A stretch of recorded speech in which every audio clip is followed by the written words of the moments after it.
That's where you're off. You're matching your vibration to that which is. And that's the part that's tripping you up. The manifestation is yet to become. But the vibration already is. And if you could accept that it is, then you'd have something to match to. You see, that's what's tripping so many of you up. It's like holding myself into a vibrational frequency in order to make something happen later. And we don't want you to think about what's happening later. We want you to think in terms of what's happening now. And what's happening now is a visceral, emotional, aligning thing. Okay. Let's approach it in this way. Do you like the idea of being in love? Yes. Do you like being in love? Well, how do you define being in love? Is being in love someone fixing you a good breakfast? Hopefully not. What's being in love? What is being in love? Is being in love somebody buying you a nice house? Is being in love sharing an orderly space? What is being in love? What is in love? Think about it. In love is that feeling, isn't it? In love is that feeling that for many is fleeting because you didn't know how you got it and you don't know how to keep it. In other words, most people don't stay in love because they think that feeling of in love is about them and the other person, and it never was about them and the other person. The other person maybe behaved in a way that caused them to align with who they really are temporarily. But the feeling of being in love is alignment, you see. So everything that everyone wants, no matter what it is, a material object, a state of being, a pile of money, a relationship, a business, everything that anybody wants is for one reason only. They think they will feel better in the having it.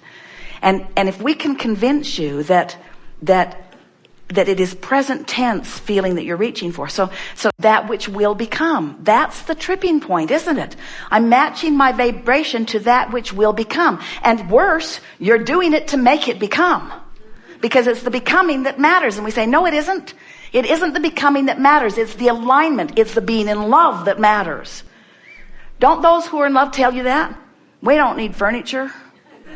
We're in love, and don't you see it? They're in love. It doesn't matter. They don't care where they are. They don't matter who's watching them. Jerry and Esther were on the 11th floor watching a couple making out in a glass elevator. It was so great to see. They had no idea. The world was not even part of their awareness. They were in love, you see. Because the vortex has already assembled all cooperative components, and that feeling of dragging that heavy wagon behind is only the indicator that you're not a cooperative component yet. In other words, haven't you ever had a day when everything just went right for you? It was like somebody had called ahead and smoothed your trail. And nothing makes Esther more unhappy than to find out that someone in her life has called ahead to smooth her trail. She wants to smooth her own trail. She wants the vortex to smooth her trail. You see, and so do you. You represent humandom very well. In other words, it's the way most people are approaching it, and we're here to help you figure out what it is. In other words, doesn't it seem perfectly logical to anyone that when they're getting a breakfast that isn't what they've asked for in a world that is as established as this one is, that you should be able to just make a phone call and get it right? Doesn't that just make the most logical sense in the world? And we say, but in a vibrational world, it's not logical, because you can't set your radio dial on 6:30 a.m. and hear what's being broadcast on 98.7 FM. The frequencies have to match up. So what this conversation is about, we're just wanting to help you to get oriented into this vibrational world where feeling is everything. Let us give you something that will soothe that just a little bit. First of all, all of these new consciousness that are coming forth. We're talking about flora and fauna and the baby humans. All of them that are coming forth are coming from this perspective of all that you've put into the vortex. So they are tuned in, tapped in, turned on, cable ready, ready to rock and roll. In other words, they're coming in and they're knowing. And that's huge. You talk about a generation gap, we call it a vibrational gap. They're coming knowing things that you've put into your vortex that you haven't allowed yourself to know. They're coming in knowing it, you see. And then there are those like you who are deliberately moving yourself into the vortex. Then there are those who have just figured it out that they want to feel good. In other words, everything that every single person does, everything that every single person wants, whether it's a material object or a pile of money or a relationship, everything that everyone wants is because they believe they will feel better in the having of it. And then you have those like us. As you summon us, we come and we explain, and when you're ready, you hear, you see. We don't think that your world is as out of whack as you are seeing it. And we wouldn't make a big deal over a little bit of negative emotion if we were standing in your physical shoes. But we do agree with you. It should feel better to you. Life should be good to you. You should get what you want. You shouldn't have to suffer. Things should unfold. You should feel your power. We want you to know your worthiness. And we think that is the biggest, boldest, most accurate answer to the question that you're posing here. People have lost their sense of worthiness because of the distorted story that has been told to them about who they are. This conversation is not helpful. In other words, you are continuing that story. No matter what the reason is that you're focused upon that, you're not focused upon what's in the vortex as you tell such a story. So you want to get into the vortex so that you can radiate the knowledge that you want others to find. And this is the time of awakening, meaning this is the time when all who are looking will find.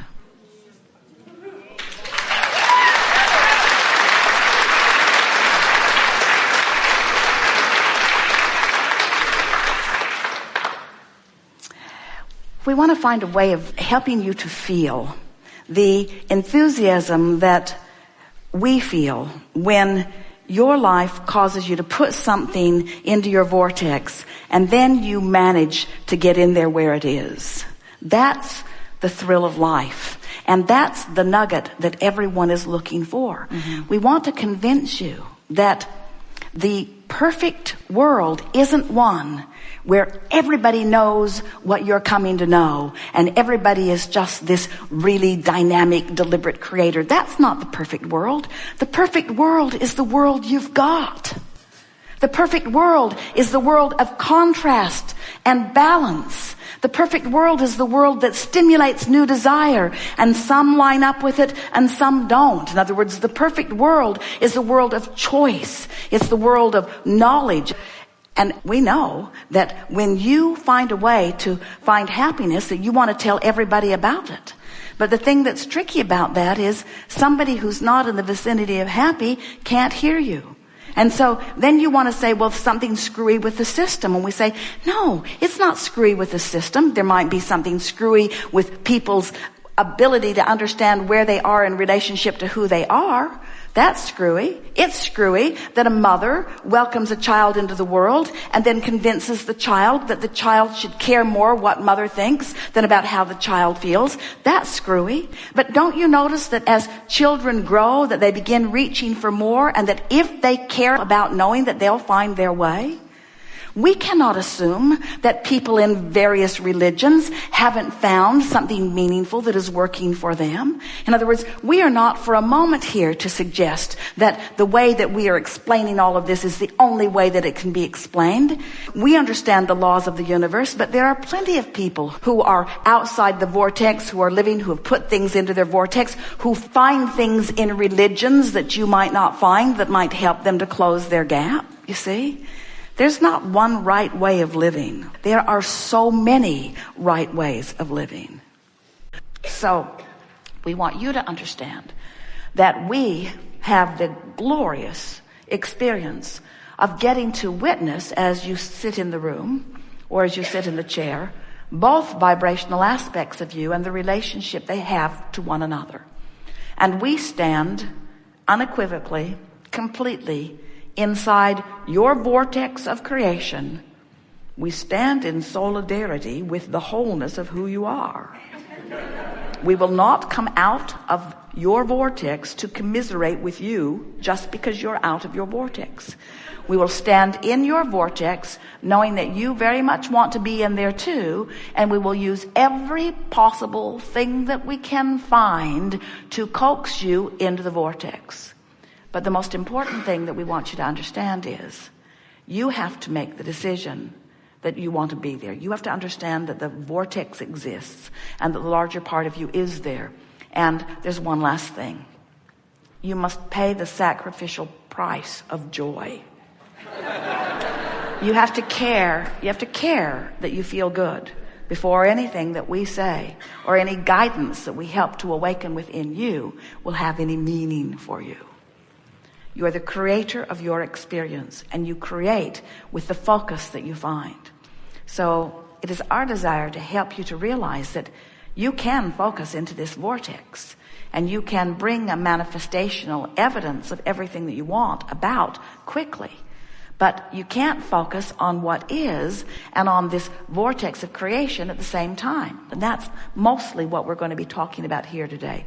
How you can find the vibration of what's going on in the vortex. And the biggest thing that trips you up is that you are using your physical senses in such a magnificent way in order to define or explain or even sometimes to explore your physical reality, that you talk in terms of what you see and what you hear and what you smell and taste and touch. It's a tactile, physical reality, this what-isness of this reality. Where this vibrational reality that we're describing, you can't see it because it hasn't manifested in that way. You can't hear it, you can't smell it or taste it or touch it, but you can know it by the feeling of it. In other words, if we can get you addicted to the feeling of well-being, then you can feel your way into the vortex. And once you feel your way in and you establish a chronic pattern of thought that allows you to linger there, then full view, full manifestation comes next. There's a little tripping point on explaining that step to you for this reason. You don't really get it, and it's all right, but you don't really get it. That this physical world that you can see and hear and smell and taste and touch is only vibrational interpretation. And most of you don't get it, that the only difference between this vibrational reality that we're describing and the reality that you are so enamored with is that the physical reality has come into fuller focus for you. If you can stay with us just for a moment and accept that it's only a vibrational adjustment between the vibrational version and the manifested version. In other words, to you, sometimes it feels like, well, this is reality. And Abraham's talking about fairy tales and Never Never Land and other worldly things and non-physical stuff. And sure, I might feel better if I focus into their fairyland, but how does reality fit with that? And we want you to understand that reality is an extension of the same thing. We're not kidding you. You can focus yourself into vibrational sync by feeling your way into the vortex.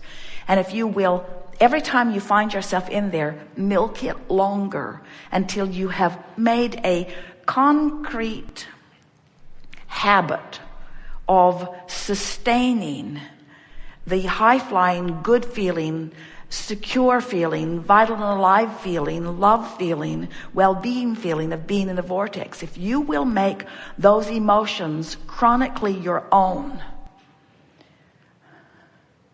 the manifestations will be so fast on the heels of that, that people who are watching you will say, what magic have you found?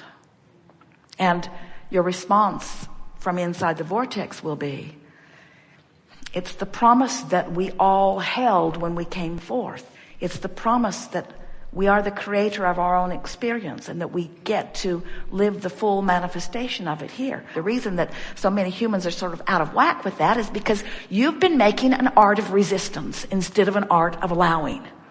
That's all that it is. You've practiced your resistant thoughts more than you've practiced your allowing thoughts. It's easier to be mad and be ornery and make lists of what you don't want than it is to feel good and be happy and make lists of what you do want.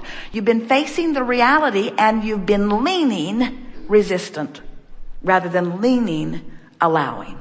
And that's why we're here, to remind you of who you really are and how it all works. So